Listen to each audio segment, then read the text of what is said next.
the truth behind the latest from Trump.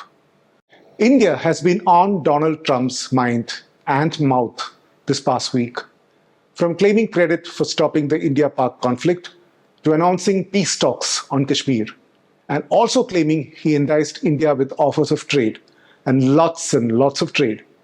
Of course, before backtracking on many of those statements.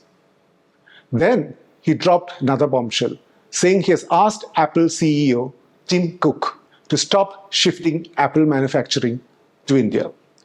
In under 2 minutes, let me try to make sense where all this is coming from.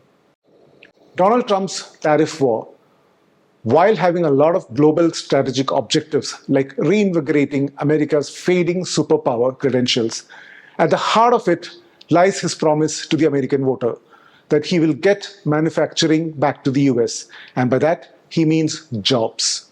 The kind of jobs that moved to China thanks to the globalization that happened in the 1990s. And primary amongst these efforts would be to get labor-intensive sectors like, industries like automobile, where many American car makers themselves moved to Canada or Mexico, textiles and fashion, which went to China and then to places like Bangladesh, since they were cheaper. And then there's mobile phone assembly, which is essentially Apple, since most of the other big brands are either Korean or Chinese. Apple was making all its iPhones in China until the COVID pandemic left its supply chain in disarray, forcing it to start manufacturing in India as well. Now, purely as a political move, it would help Trump if he can get his coveted brand to manufacture in mainland America. But Trump himself knows it is not feasible, since American labor will make the phone way more expensive than it is now. And the component ecosystem for the phone needs to be built up from scratch if they are being assembled in the US. Even now, it is primarily concentrated in China, with Apple working hard to get suppliers get going in India. Then why did he do it? Simple. First and foremost, to make his voter base happy. Then to make the Chinese happy. Yes, that's right.